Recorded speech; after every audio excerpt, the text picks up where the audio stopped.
Hello and welcome to episode 95. I'm back. What was that? I don't know. I've had a holiday. How was it, my friend? Oh, amazing. Everything.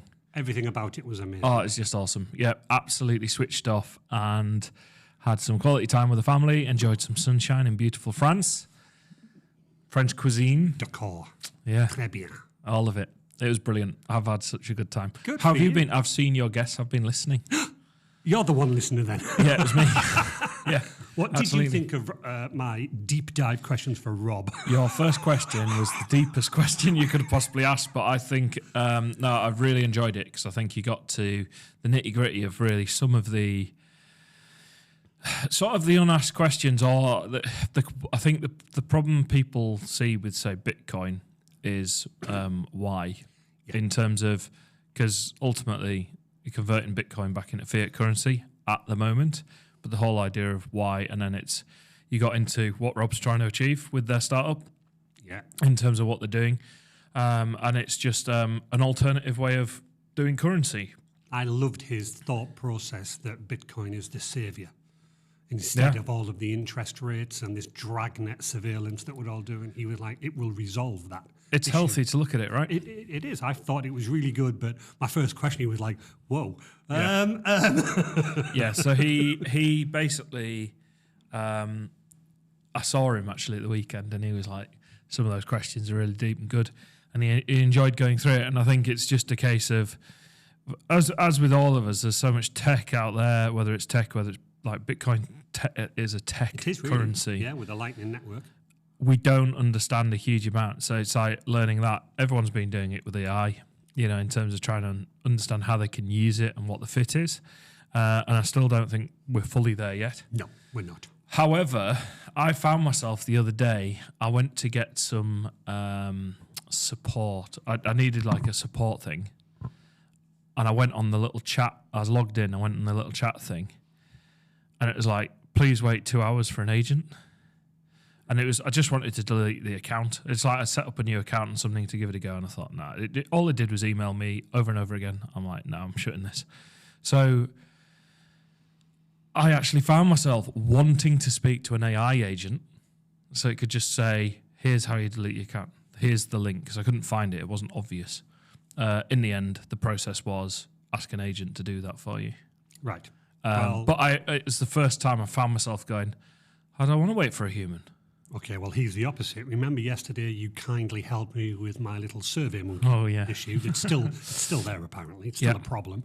I logged on to the SurveyMonkey chat bot, and he went, hey, I'm AI or whatever it was. Please click which product, SurveyMonkey. Please click the issue, surveys or something to do with that. Please give a brief description. Tick's not showing on answers, only showing white borderline around that. I'm sorry, I don't understand the question. Please, and I spent 30 minutes, and no matter how I worded the question, the AI bot wouldn't answer me. So I was like, okay, where's my contact number? I'll email or whatever. With the account that we've got, it literally had support. You don't have support with this because it's a low basic version, which I thought was and yet terrible. the platform wasn't working. Correct. It was, you had the tick box field, and it wasn't putting your tick in, but it was selecting the whole field. And then if I refreshed the page, it would show the tick. And then I came out and closed it down. I'm like, At one point, you thought we fixed it, Yeah. and then it went back to what it was doing. So there's two examples where as somebody's going, you're only going to get the AI chatbot because you haven't paid for support, which I get, I totally understand. But the AI bot was going, I don't understand the question. As with all these things, it's implementation, right? Yeah. Like always, implementation, and it's how you use it. Yeah. And I think I've got a theme for today, by the way. Don't you be getting all clever on me. I have, because it's something I've been thinking about. But it's much like, it's how you implement things and how you use things. So with that in mind, what I want to talk about today, and it's something I've been reflecting on, because what's good about taking a holiday for everyone to take a holiday, obviously for the obvious reasons, enjoy some family time, this, that and the other, but also for me, I managed to step out of my business, which is great. I managed to have some time, just go, what am I doing today, sort of thing. And it wasn't the usual routine of get up, go to work, do work, go home, do tasks. It was different.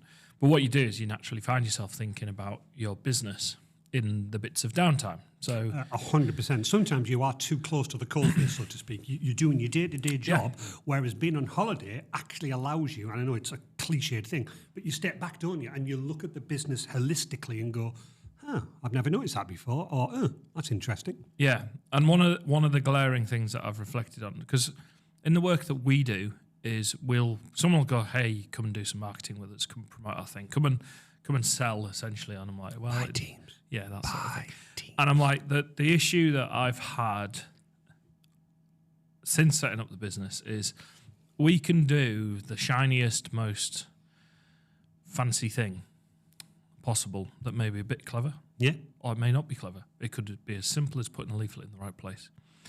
However, what we find is if the client then goes, or the potential client goes, I'm interested, what's the next step? It's that next step. So much like a holiday, today we're going to go on a customer journey. Ooh. Have you heard the term customer journey? People love using the term customer journey. Yeah.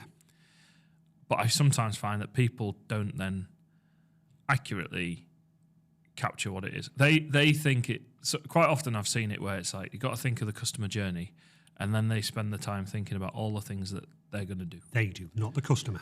Yeah, and it's like, actually, it's the other way around. It is, yeah. No, that's a very fair point, mate. Well, that's going to be interesting. Yeah, so today we're going into customer journey. So when I say customer journey to you, what does that mean to you? It's if I interact with Hubspoke Media or Resilient Business Systems, it's how I foresee what I do when I ask you for information, when I work with you for information, when I provide you something. It's how I feel when we are moving towards the goal, the end target. If I've asked you to design me a marketing campaign, my journey, I will either find it very frustrating because you're constantly asking me questions and answers. I'm like, this is what I'm paying you for. But your job is to enlighten me, saying, well, without the input, Andy, then how can I get you towards your end goal? So you've got to think on my behalf, making my journey as smooth and as pleasurable as possible to get towards my end goal. That's what I feel. Yeah. So that's kind of you as a customer of us in some regard, and then I suppose looking outwardly, because part of the problem is we've got our own customer journey for the customers we work with. Correct. Yeah. But then we've got our customer journey for the customers that you work with. Correct. So we need to differentiate those and make sure it's right. So quite often the thing that I find with the customer journey is people talk about it and it sounds obvious, and people will be looking at you going, it sounds so simple. And I'm like, it does, doesn't it? But the problem is so many people are getting it wrong. Oh, absolutely. Or not aware that they should be doing stuff that they should be doing. So I've had it in the past where we've ran Google advertising, for example. We've created, we've had Google advertising and the client didn't want an extra landing page and this, that and the other. They were just like, just dump them on my website and do this.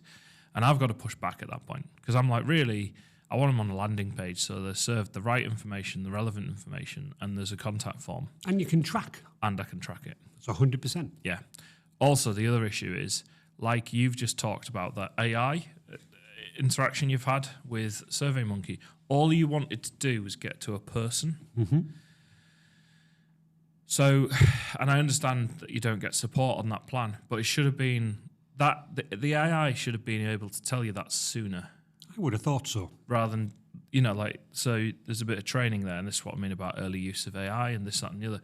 Customer journey can be as something as, if we take it to, let's say, a holiday, funnily enough. So let's say you're going to a hotel, Andy. Yeah. Or you're thinking of going to a hotel. Where do you start? So you find the hotel is the first I found the hotel. So what do you do next? Check in. Book it. Book it. Okay. So how would you like to book? You tell me the method in which you're going to book. Well, you can choose what you want to do. I particularly use an app. Use an app. Okay, cool. I think I know the app.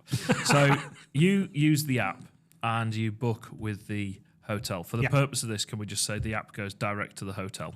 It's a direct hotel app. Fine. Yes, because I think I know that you're on about a third-party app. Actually, no. Let's stick with third-party app. Is it a third-party app? No, it's the Hilton's app. Oh, it's check this guy out. Right, Hilton, you're getting a plug today. If you want to sponsor us, please feel free. Absolutely not sponsored. Yeah. Okay, so you booked through the Hilton app. Yeah. Right, okay, so you go on. What's your experience with the app? Actually, it's very, very, very good. It really is good. It knows all about me. It knows my previous stays. It knows my points. It knows what I'm doing. So typically with the app, it's like, where do you want to stay? I give it a rough area and it says, this is the nearest one to you, where you're going to stay. Would you like me to book it? Yes. Okay, brilliant. Love that. So why are you using that app? Why aren't you using a general third-party app that could give you a range of options? Why that app at the moment? The Hilton app at this moment in time, it's building up my points. It gives me free stay points. Plus, it's got a lot of extras that I love. So, for example, when I'm booking the hotel, it says, do you want to reserve a car parking space? Yes, I do. Would you like a digital key? You're like sold. Well, absolutely, because really what it means is that when I get to the hotel, not that I don't want to interact with reception, but when I was staying down at Brighton, we basically walked into the hotel, walked past reception, checked the app on my phone, and it went, you're in floor 5, room whatever it was. Yep. I walked up to that room, I then pressed the button, and it went, put the phone at the back of the key lock, and it opened the door for me. I just walked in. Okay, this is a really good example because this is all like really good customer journey stuff. Some people won't want that. For you, you're like, absolutely. Okay, so you book on the app. What happens next? So you booked, you go, I want to go to, let's say Brighton. Yeah. You go to Brighton, don't know whether there's a Hilton there. But you go because I stayed there last week. Right, well, there we go, it works. Right, so you go to Brighton, what happens next? So what are the contact points that you get? You've booked it, you get an order confirmation, I imagine, on email. Yes, and on the app it says you're confirmed. So what happens now? We get in the car and drive. Yep. The day before, the app reminded me, and I also got an email, but it reminded me, popped up on my phone and went, don't forget, you've got a booking appointment tomorrow. Would you like to book a meal? It gave me lots of extra options. Yeah. You know, obviously got into the car, drove there, and then, as I mentioned, walked to the floor, put the little phone against the thing. It then offered on the app again. It says, you want room service? We can do all of that type of stuff. Not that I would, you know, because we went down and we booked a meal. But as far as I was concerned, even checking out, I didn't have to speak to anybody. And again, it's not that I don't want to speak to anybody, but you can actually check out on the app, and it just automatically sends you the invoice and says done. Perfect. Okay, so there's a lot to unpack. Basically, what they're doing is they've got you first to go on the app, and the reason why you're using the app is a loyalty system. So a loyalty system, and people often do this. Coffee shops are a really good example. You buy 9 coffees, you get your 10th free. I've bought 25 coffees this year. Where's my free one? Off us. I think you find all of them have been free. Quiet. You buy 25 and you pay for your 26. Yes, okay. Deal. So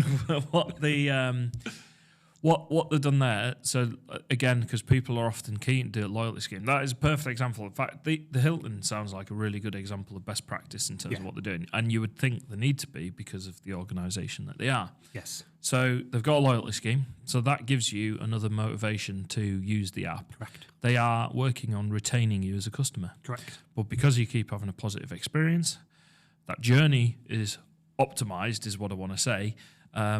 You're like, this is, for you, it's removing barriers, it's pain-free as possible. It sounds easy in terms of, I don't need to faff on, I don't need to stand in the queue at reception. We've all had that when you've had... I was about to say that, yeah. Yeah, so we've all had that when, you know, Brighton's a long way from here. Yeah, I just want to get in. You just want to get in and probably flop on the bed for a bit. It's exactly what I did. Yeah, exactly. So they are creating a smooth and simple process that makes all of those barriers go away. Yes. So you're not stood there doing it.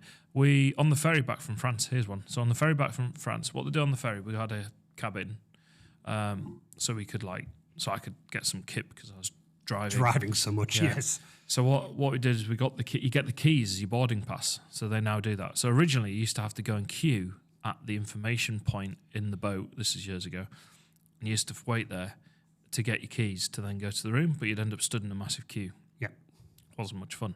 Now what they're doing is at check-in, they're going, this is your key and your boarding pass, and it gets you into the cabin.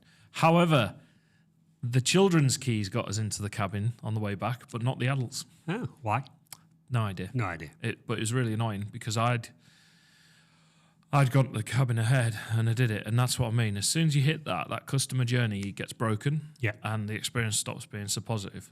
So we had to try all the keys, and it worked out. The kids, not that the kids needed to be running around the boat. The kids needed the keys to run around the boat. We just changed it.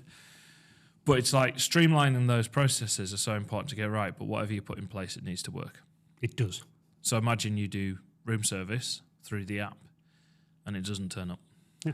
It's a because bad experience. Someone's put a system in place and then they've forgotten to check that system. So what we say to everybody when we're working with people is, we're running your social media, we need you to also be attentive on the inquiry side of things. Yes. Yeah, because what we don't like doing is going in and going, hey, there's an inquiry, like get an inquiry and it needs to be timely and read and delivered, right? At which point, if we see it, we'll say, hey, separately to the client, our client, you've got an inquiry there, I need you to respond. Rather than me going, I'm going to give you a half-cooked answer, and then I'll just refer you on to blah, blah, blah. I'm like, I'd rather it's just point of source, removing that barrier. I'll give you a perfect example. We chatted yesterday about Millie, who contacted us through our Instagram account, asking us for sponsorship. We saw the message. However, when we got into work, there was an email from young Mr. Adam. And he basically said, hey, just noticed you've got this message. Please, nicely, please make sure that you reply in a timely manner. And I thought, again, that's good service. Because if I'd have missed that message, then I wouldn't do, so Adam was gently nudging me saying, don't forget, you've got a message. Hey, fantastic. If it was a generic thing, we'd go back on it. Correct. This was a very specific thing, more to follow. This is a very specific thing. And we're like, hey, you need to reply. Correct. Like this... Over to you. Yep. You've got this inquiry, deal with it. So I think the first point to talk about in customer journey is when you're looking at a customer journey, you're looking at removing barriers. So the Hilton there, really great example on removing barriers. Those barriers are not physical barriers, or it could be. Like what time your cleaning teams are in and stuff like this. I know what it you could mean. be. Yeah. But removing barriers, making the process as easy as possible. So on that, what I want to get into is Adam's Rare Bookshop, or Andy's Rare Bookshop, our fictional bookshop is back. Okay, right. So we're going to do some advertising, Andy. So what we do is we go on and we're going to do some Google ads today, right. and some Facebook. Let's say that. And let's say we create a landing page where we've got the information, we've optimized a landing page, we've just talked about that, so that when people are inquiring about a certain thing, it's there. So let's say we're going to do an open event at the Rare Bookshop. Okay, so we're going to do an open event. It's a free event, this thing, because we want people to come and be part of our community. Yeah. Okay. With the hope that they then become engaged with us afterwards, right? So what we're going to do, we're going to create an ad campaign. I'll go on to that. We're going to create a landing page that's very specific to the event that gives them one instruction to do, which is book here. Like fill out whatever form or link they need to do in order to book their space. Would you say, because I do get some customers asking me why bother with a landing page, would you say the landing page is just like your journey? You click a link when you do the Facebook ad or the Google ad, it takes you directly to the page and only giving them one thing to do. Yep. They don't have to go to your website and then start looking, like, where do I book on my event? A landing page is, you come here, this is what you need to do. And you could have multiple landing pages depending on your campaign. When you go to the gym, if you're showing how every single piece of equipment works, when you're, say, new to the gym, you're not going to use every single piece of equipment. You see it, and you see it might exist there, and you see it might be over there in the corner, but you don't need to know how to do it. What you can end up feeling in that instance is overwhelm. Yeah. You could be like, I just want to come and use the treadmill and the bike and the cross trainer. Yeah. Right? I don't want to do weights. Or it could be, I just want to do weights and I don't want to do cardio. Correct. Yeah. So in marketing land, what I like to think of it, and other people might have different opinions, but in my view, if you've managed to get someone's attention, remember we're advertising here, we've managed to get their attention, they've gone, I'm actually interested in that. All I'm trying to do is, as quickly, as efficiently as possible, go, here's some information about what it is that you expect. So A, I meet the expectation, it's not clickbait. B, I provide enough information for them to do it. I might put a little video on there going, hey, it's Adam and Andy at the Rare Bookshop. Come and see this. We're going to look at X, Y, and Z, blah, blah, blah, blah, blah. And then you go, fill out this form. Yeah. And you could say, fill out the form, book your space, it's free. And then there'll be a mailing list option, tick box, so that we could then try and build our mailing list. Correct, I agree with that. Saying that, we only want to give you stuff of interest. I mean, with the bookshop, we should talk email marketing, because with the book, it's in a later episode, because you could actually go, what are you interested in? Correct. And then serve email marketing based on their interests. Correct. What's the point in sending them an e-marketing mail list about romance when they're interested in fiction and horror? Yeah, exactly. So again, exactly. Tailoring the marketing campaign. This is all customer journey in theory. But what you can do anyway, one thing to do, I just want you to do one thing. Yeah. And that one thing should be as a light touch as possible. Think about your data protection as well. Like, what data do you actually need to collect? So really, you're talking name, email, maybe a phone number, if you feel that's appropriate. If you need a phone number. The other thing is, sometimes people do typos. Yeah. So if you need a phone number, it's always worth having an email. Yeah. Because if someone mistypes a phone number, it's anyone's guess. If it was someone's name and an email address and you could see that it's got a typo in it, it's potentially there. So sometimes I often say it's worth having two. Plus, if part of your process is to ring them up and say, hey, we're looking forward to seeing you or doing whatever.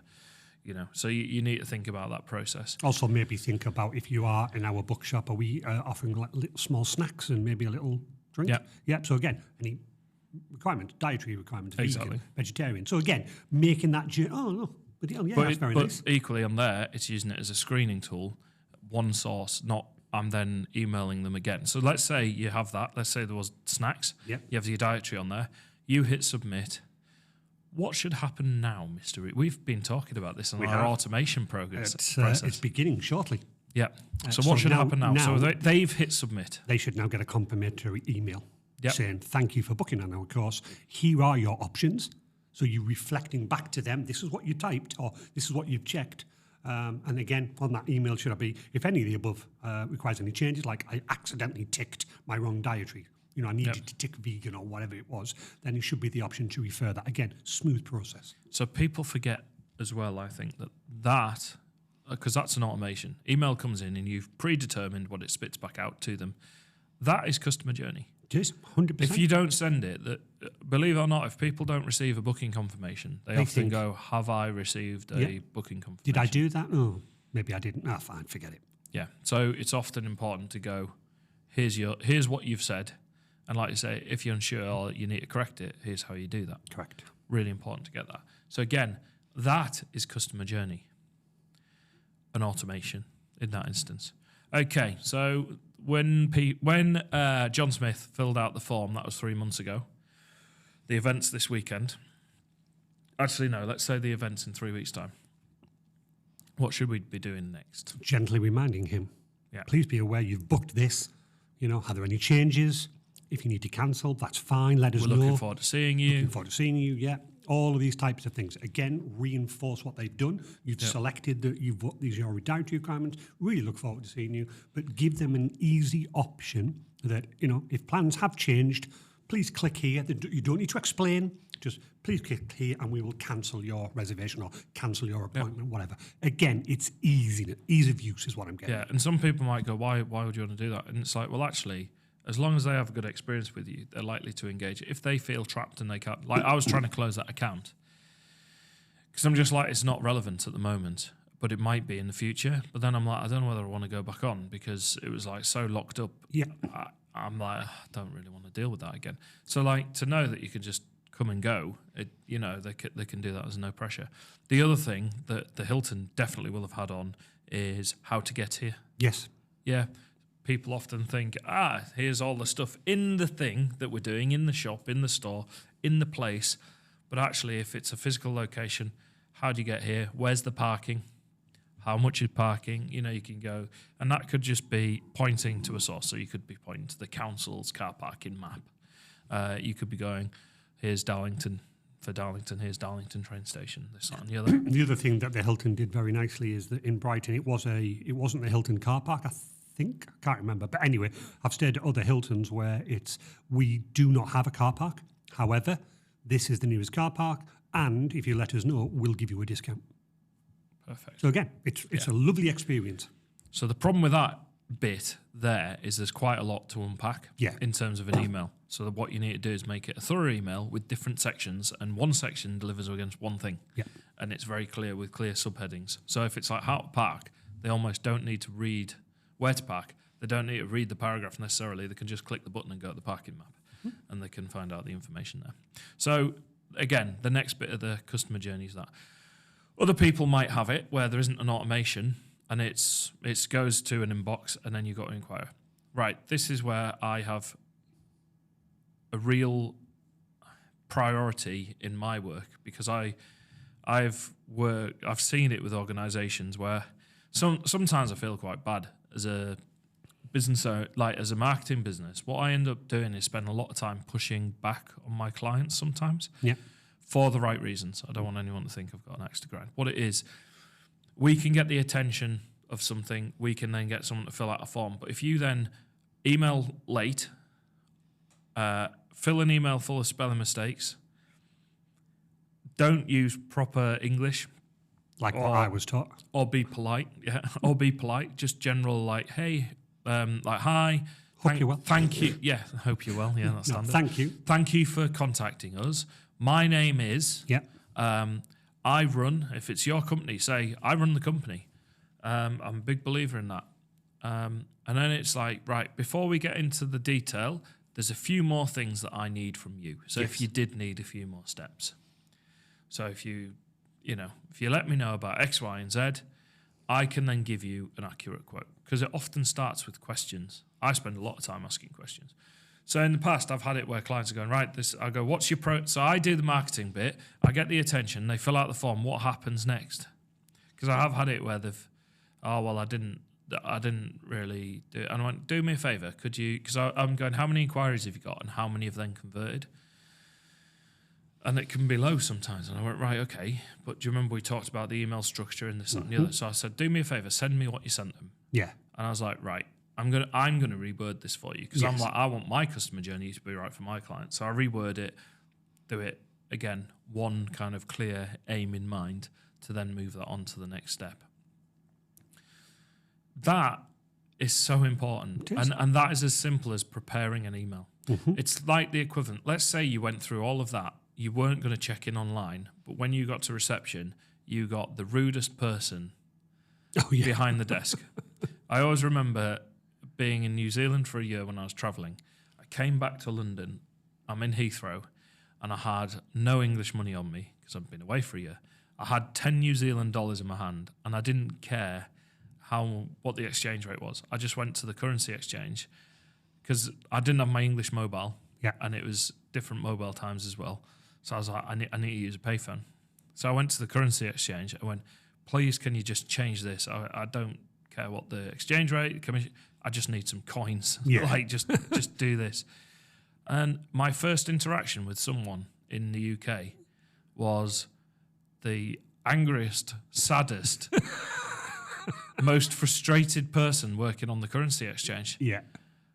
And I went from being absolutely delighted to being back in the UK to, yep, I'm back in the UK. Yeah. Like that, and I know, tongue in cheek, because I love the UK. We've got so many things. But it's like my first experience of being back was that. And I always think of that.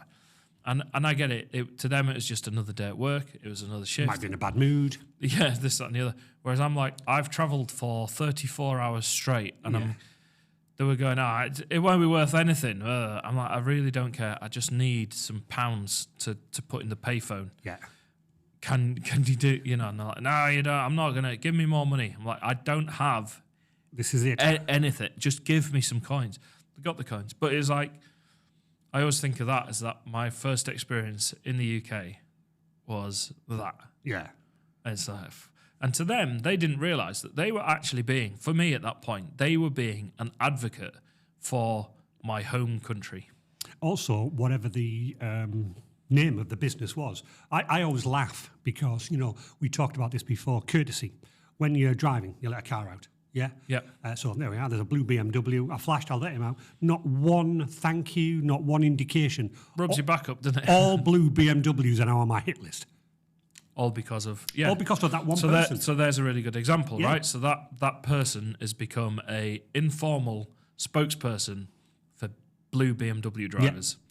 Not that they're aware of it. Nope. Not that BMW are aware of it, but that's what happens. Yeah. So, and I always think back to that moment when I was trying to, I'm like, and that's on me, because it's like my hopes and expectations of coming back to the UK was almost wrongly, I was just excited to be back, right? But it was almost wrongly, the first person I'm going to interact with, and I'm like, hey, like, can I do this? Blah, blah, blah. And it was like, the experience was really poor. And then you go, because in New Zealand they call us whinging poms, right? You hear it all the time. And the first person I meet was whinging, essentially. And I'm like, right, okay, you're playing to that stereotype there. You know. What they didn't realise is they suddenly, to me, in my world, at that moment in time, they became the advocate for the UK. Yeah. They were my welcoming party. They were my first experience. So what do I mean by that? You walk in a hotel and you could have a member of bar staff. You could have a waiter or waitress. You could have a receptionist.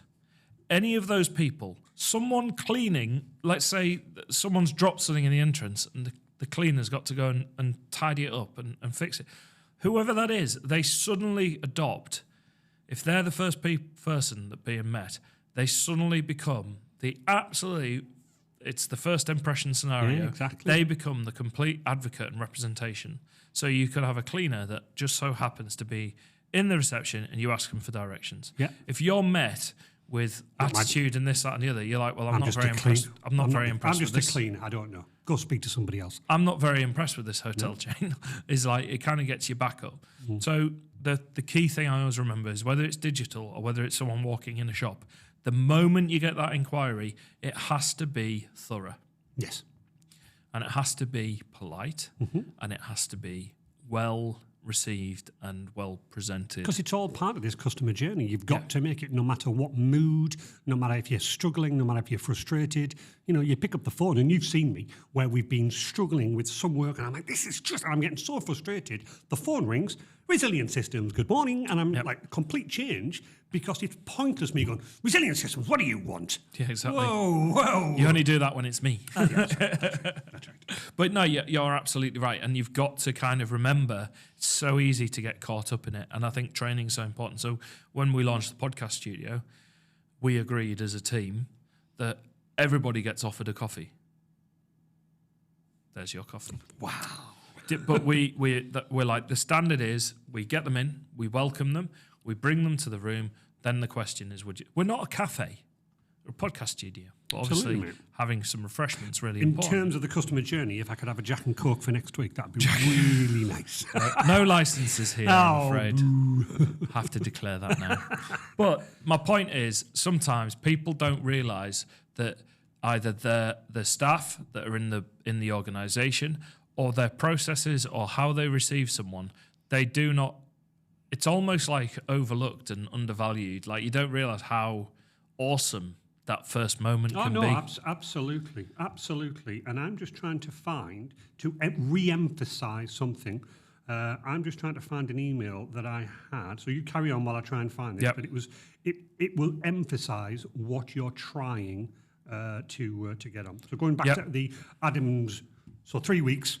We've emailed this gentleman. We've asked her that a week before. We should be doing it. You know, we're not bombarding him, but just to let you know next week. Here's what to expect. Here's the timings in case you forgot. Would you also send just the day before, just as the final gentle reminder? Because you don't want to bombard him, do you? No, I think I would do one or the other, generally speaking. Right, okay. Or the other one that I would do is the day before. Let's say we've been setting up the room. Yeah. And we've suddenly got a guest speaker, and it could be an author.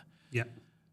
You could put a picture on going, we've caught up with insert name of author. Yeah. And we're looking forward to hearing X, Y, and Z.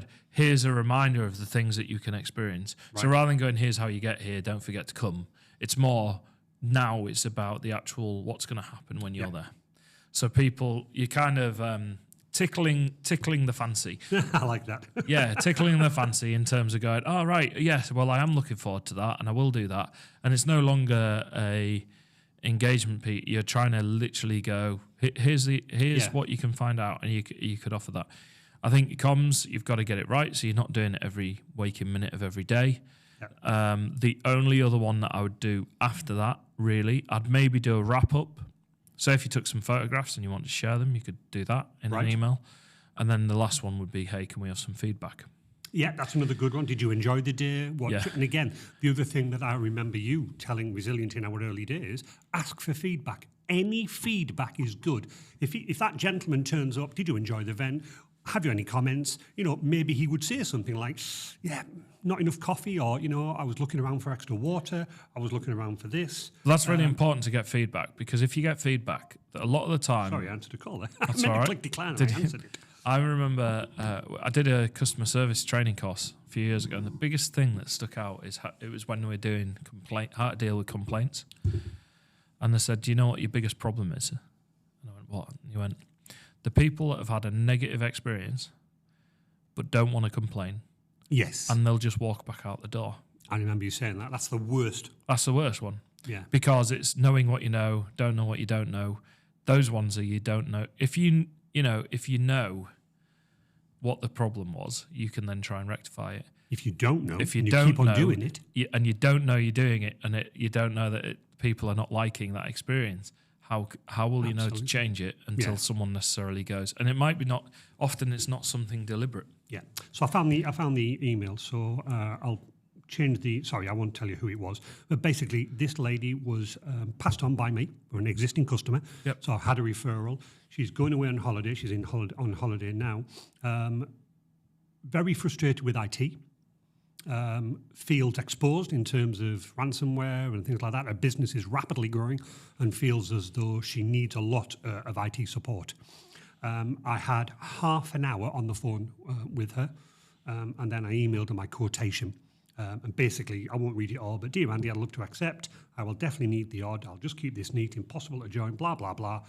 May I just say, there are very few people recently who have reassured me and guided me so well in one brief conversation. It was truly a drop-the-shoulder moment, as it's quite stressful at this stage of the business, where we know we need more staff, but we can't afford them. So thank you. I love that. Drop the shoulder. Like, relaxed. Yeah. So I really thought, that's so kind. So here's the next point. You can have all the best systems in the world, but you took the time to speak to them. Yes. And reassured and said, I will sort that for you. I will take that pressure away from you. And that was a lovely comment. There's nothing that I can automate or do. No. That makes sure that you deliver that conversation correctly. Yeah. But that's because you are mindful and you're looking at that in terms of outlook, and you're essentially putting an arm around someone and going, I've got you. Tell me a bit more about it so I can understand, and then we can try and work through this together. Yeah, it was really nice, I thought. That people often go is unscalable, and like, you need to do unscalable things. Because if you're doing unscalable things, I'd argue that you're being human. Yes. And that is one of them. But no, you're absolutely right. But you could teach your team how you triage that call, how you approach that call, and then train them on how they could do it too, for example, and you do that. So I think, we're coming up to this event at the bookshop. Yeah. You might have had to have a phone call with someone to tell it. I did pass that comment on to my lovely lady Michelle, wife, and she went, do they know you? Yes, they do. Yes, they do. Do you know me, Michelle? Is the question. So okay, so we're at the event. You're at the event. You've got it. People come on the day. They are about to walk in the door. Now, it goes without saying, you need to be well turned out, well presented, smiling, like you said that, like you were acting, doing. But you've got to think about the reception. This is what I mean about. Now we're in a physical customer journey, because physically the customer's moving into your. So this is an opportunity to give yourself the best representation. So if you turned up and like books are all over the show and things are falling off the table and the tea and coffee is like in a weird corner, but it's just like one. You've got your normal standard kettle from the kitchen, but you've got 30 people. And you're like, just wait while we boil the kettle over and over again. It's all of those. And it could be something as simple as we had to stand and wait for coffee 20 minutes for a coffee. Often food and refreshment are the biggest things that get fed back. When we've run conferences in the past, when I used to do that with Mode Shift and stuff, the food and the refreshment was always the thing that came back. Yeah. So we'd always look at careful placement of where arrival, You don't want a bottleneck. You don't want it in a corner where everybody's queuing. It wants to be in an open space. People don't want to go through the queue to get to the toilet. Nope, they don't. So you got to think, where's the toilets? Where's the access? Where's all of this? So, like, getting the basic things right of tea and coffee and think about the flow of people, that physical journey of people. They come along, everybody, I'd be saying everyone's greeted and everyone needs to be offered a drink. They might not want a drink, but they've been offered a drink. Have a drink. Yeah. I don't want one. And then it's okay, you know where they are if you can find them. And then if they want another drink, understanding that they can just go get one, or like what the terms of engagement are. If you've got a presentation from, say, the author, you obviously would do your housekeeping, your fire and all this, and just say maybe just take your phones off. If you want to, you could just step out into the corridor. Like all that housekeeping, so everyone knows where to stand. That's really good things because, again, it puts people at ease. Yeah. You're not telling them to switch their phones off. You say, if you wouldn't mind, for the rest of the audience, turn your phones to silent. We're not stopping you taking phones. If you need to take one, take a phone call. There's the toilets. We're not expecting a fire alarm. But, all of those things makes everybody go, oh, this is well run. Whereas otherwise, it's like, oh, God, it's... over the last few years, do you know what one of the key things I'll do for when I turn up to do an event, if we were running an event or involved with it or got something going on, you're going to think I'm bizarre, but I go and check this toilet roll. You're bizarre. Because it's happened, hasn't it? If someone's discovered that there's no toilet roll, that's a pretty bad experience. That's too late. Yes. Right? And guess what? They're not going to be very happy. No. So, check if it's your facility or your thing. Check this toilet. And even if you're hiring a facility, check this toilet roll. Like, check the cleaners have been in and changed. Right. It sounds so silly, but actually, these are the things that can be the most important in terms of... Because, again, if that one experience, they didn't have any toilet roll, it makes no difference if we are the best bookshop in the world. No toilet roll. Yeah, well, it just becomes a really negative... It becomes embarrassing as well, because then they've got to go and ask for some toilet roll. They might have checked before they went to the toilet, and then they've got to go and then it's like, who do I ask? Who do I ask for toilet? And so it's simple things. It's like, where's toilet roll? Are your cups clean, as in don't have lipstick marks on? This is from my restaurant days. Yeah, I know. I asked you not to drink out of it. Sorry. But yeah, these are from the restaurant days. So we used to check all of our glasses, make sure that they were clean and this, that and the other, because there's nothing worse than putting a glass in front of somebody and it might have had... Now, it might have been through the wash. It's just some lipsticks are really quite resistant. I get it. But again, when I go to bars, I often find when somebody... I ask for a drink, they'll take the glass down and I see them checking it. Yeah. And I'm like, good. And I've even seen where they've gone... Yeah, take another one. Yeah, because, again, you don't want to have it where you're like... Yeah. Because that's a bad experience. But if they'd given you a glass that was half dirty, you're like, what has gone on here? No, definitely. Yeah, it's so important. Yeah, but it's about this journey, isn't it? It's making things non-issues. Yeah. So at this point, it's about making things non-issues. You've managed to get them there. You've got that magic moment, as I call it. Yeah. It's now about keeping that moment magical and not finding an issue with something, not presenting an issue. And this is where, like, toilet roll, lack of, can derail the experience. Not getting refreshment in time, not having enough clean cups aren't clean. All of these sort of things where they can don't make whatever you're doing, if we're doing a presentation about our bookshop, don't make it boring. Try and inject a tiny bit of, keep them engaged. Yeah. Otherwise, you just sat there going, this is as boring as anything. Well, what I'd argue is the thing itself, let's say we know the speaker knows their subject and they're going to do what they're doing. That's going to be fine. It's all the bits around it that are the bits where it could go wrong. So then once the speaker finishes, is there a Q&A? Is there this? Oh, by the way, make sure you listen to dietary requirements. If you take photos, do photo consent and get permission. Even tell people what your social media handles are so they can tag you. And they, encourage people to get involved. Establish the etiquette of the event and how people can interact with it. Then what I'd say is at the end of the event, you often finish with like a networking type thing or just sort of a general chit chat. Walk around the room, talk to people. Did you enjoy that? Yeah, and I think it's important. Me and Andy go to networking events and we often find ourselves stood next to each other, talking to each other, and we're like, we shouldn't be talking to each other. Exactly. You've got to move around and you've got to get to know people. So make sure that you do that. Make sure that you're asking questions of people, taking an interest in their experience and what it was. And then obviously you can capture that on the feedback. So all of that. Sorry, just about that. When you're walking around, am I literally coming to you and going, here's my business card, here's my business card? You know that. Yeah. And it's not trying to sell them on the next thing. No. It's about, did you enjoy that? What did you come here for? They may not even know who you are. I mean, obviously you would have introduced yourself, but being that friendly, hey, what did you think about that? Stuff like that. You're not overpowering them, going, do you want to buy a book? Do you want to buy a customer? Do you want to be one? No, it's all about, did you enjoy the evening? And then what you can say is, by the way, keep an eye out for our next event. Correct. Done. Yeah. Or here's what we run. You might have little animation things happening in your store throughout the week. Here's what we do across our weeks. Here's how you can get involved. What do you like to know more of? And there we've done a real physical example. In the digital world, it's the same thing. So the inquiry comes in, you respond in a timely manner. I've talked about that. It's well presented. It's clear. You will, if you're a client services business, you need to ask some questions. You then need to be pushing for that meeting. Yeah. Now, that could be a Teams meeting, might be suitable, or it could be a face-to-face, or it could be a phone call. So let's talk about the journey where it gets bumpy. Yes. So, again, use the marketing campaign. Your Adam Resilient would like some Google AdWords spending. Here's a couple of £1,000. Let's work out how you do it. Experience feedback. Okay, landing page. No, I don't need a landing page. So let's talk about when it gets bumpy and how you overcome that. Yeah. So I've said to you, I don't want a landing page. Right, and I'm like, well, we can still do the ads. I'd highly recommend. Yeah, but I don't want to. Why do I need a landing page? You don't then.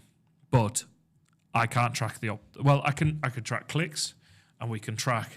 If you're not letting me change anything, and this is it, sometimes people don't want us to, it's driven by budget. The guy, I don't want to spend money on my website, I want to spend money on the advertising. And I'm like, the way I've done it now is they kind of come hand in hand if they've got a website with us. So it's kind of like, you've got a website with us, you're getting a landing page. But what you're doing though, mate, is that you are taking previous experience where you may have had that bumpy ride and you're going, so how can I make that journey better? And this is what, going back to your beginning, you've stepped back at the business and went, that was a bit bumpy, that ride. How can I make that better? Tell you what, I'll put it hand in hand. So I'm going to contradict myself now. Oh, hang on a minute. Because whilst we do a landing page, I've also had it. So we also do testing with our ads because everyone's going, right, you're paying Google to put the advert out there and you're doing the campaign. But what you're not doing anything. I'm like, we're scouring the negative keywords that you're coming up for. So we've had people coming up for fish and chip shops when they're nothing to do with fish and chips. It's just like, Google's like, serve your business that's now to do with anything to do with food up as a result, and someone's clicked on it. So that's cost them money. So we're like removing those keywords and this, that, and the other. We're looking at all the creative types because you put a lot of creative in now. It's changed. But also we run sort of A/B testing. So some of them are more like one client at the moment. We've got landing page on there. We're being outstripped by his general website. Right. The reason for that is the message is a bit broader, and I think people want to look at. And when I mean we're being outstripped, Google is going, we think this advert is better to go in front, and that it just seems to be favoured. So at the moment, they are hitting the homepage, but they're then getting served all of the information, and a lot of their services overlap and interlink. So they kind of need to see a lot of information, whereas it's not just one thing. Another client we've got at the moment is just one thing. Right. They get dumped there, conversion straight away, and that's working nicely. We're probably 10x the ad spend on that. That's really good. Yeah, and it's just a summer's campaign, and that'll just sit and do that. So sometimes people go, I don't want a landing page. Well, we'll be doing one anyway, generally. Sometimes it actually pays to do both, but there's no reason why we can't, in the ad testing anyway, run different things. Yeah, we're also running things like YouTube pre-roll ads. Yeah. YouTube pre-roll is going really well at the moment in terms of reach. Like we're finding it's driving more traffic at the moment than sort of the Performance Max campaigns that they're called on Google. That's just with one of our clients. So again, for looking at the time, wrapping up, how important is it to have, going back to your point, the time away, reflections, and how important is it to be actually very harsh with yourself and going, that customer must have had a bad experience. How can I make that better? Because it is hard. Nobody likes doing it. No. But you've got to go, okay. You've got to look at it from their point of view. Correct. That's the whole idea. And I think sometimes it's hard to do because you get so close to it, which is why I'm saying it links. Sometimes you just need to step away and go, how How did we do it? I had a project, which you know about, which we'll keep anonymous, but it didn't go as planned. It was me, wasn't it? We had a project go. It was recorded as a media session. It didn't go fully as planned. And I'll be honest, I was way too hard on myself. You were telling me to lighten up. I was way too hard on myself. There was basically, due to tech, systems crashing, and various bits and bobs, and the requirements on what we were being asked to do, almost took us away from what we can do. Yes. So if I was just left to do it, we'd have done it. But it's when I was trying to integrate loads of tech for the client to try and support them. Whereas in reality, if it happened again, I'd just say no to that, but yes to the thing, and I'll get it produced. But that's what I'm getting at. Yeah. You've got to be harsh on yourself. I've had it exactly the same in my early days where I had a project with a customer and basically it went very, very badly. The reason was I let it get that bad because I was offering, I was giving, I said I could do that. Whereas now I'm going, how do I avoid that? I set expectations and I can feel, and I will say it to you because I know exactly, hairs on the back of your neck or the hairs on your arm. I'm going, nope, I'm really sorry. It's understanding how you work. And we've got it with other situations. Like I had a phone call with a client. They want us, we're supporting them with social media. They've created their own set of graphics, but we've created some for what we're trying to do with the vision and the brand and the direction that we're trying to take it in. And they've gone, use these. And I've gone, no, let us use, like, you're paying us to do a job. Correct. It's not no, it's just, what I mean is, we can use that if you really want to, but I feel what we've done here and the reasons for why, and here's the reasons why, this is why we're doing it. So you could argue that the customer journey there isn't the smoothest, but it's because I'm kind of going, we want the same thing, just you've got your approach, but we're the guys that do this, and we just want to be able to work with some freedom. But it's the experience, and I had the exact same conversation about 2 or 3 weeks ago, 3 or 4 weeks ago. Whereas it was not an awful conversation, but it was a customer that was attempting to say, I need it done this way, and I'm going, no, it needs to be done this way. The way I convinced him in the end was I went, look, you don't go into a garage with an engine problem or something like that, or with your wing hanging off, and he goes, I can repair that at £100. And you go, well, no, if you do this and do this, or put some duct tape around it, you're like, you wouldn't tell the engineer what to do. With the greatest of respect, don't tell me what to do. I know my field. You're saying the same thing. We can do that. You're giving me an outcome. I'm going to work out how we get there. Correct. With the skills that I have. And the reason why you've come to us is because we have those skills. 100%, my friend. So anyway, whistle stop tour. We're going to have to dash on. What are you doing this weekend? Because we had such a busy weekend last weekend, I believe nothing. Nice. So yeah, literally. I think it's one of my good friends' birthdays this weekend. So whether or not we come, she comes over, and Michelle and Sandy's friend go out, and I just get to play at home. Sounds good, man. Sounds good. What about yourself? You've been on holiday. So I've been on holiday. No, weekend at home. What am I doing? No, I'm DJing on Saturday. Oh, well done. I'm looking forward to that. I am doing an old school LAN. Old school LAN. Oh my lord! Tell me, so a local. It's where you all turn up as geeks with your computers and play computer games. Now you don't need to do that with the internet, but we used to do it when you wouldn't do it over the internet. So. It's actually with Rob while he's back. We used to do it when we were younger. It's more just to get together. Doom, Quake. The modern ones. We're going to play Sniper Elite 5. Oh yeah, very good. Ready or Not. So yeah, there's a bit of gaming going on, which actually is just great. Just a step away. Also, can I just say we're very proud to sponsor you again this year for your rugby. Yeah. Same rules apply though. Yeah, I know. You must win, otherwise I get my kit back. Yes, but thank you very much. But Not a problem. Anyway, I've got a dash. Exactly. Bye. Bye.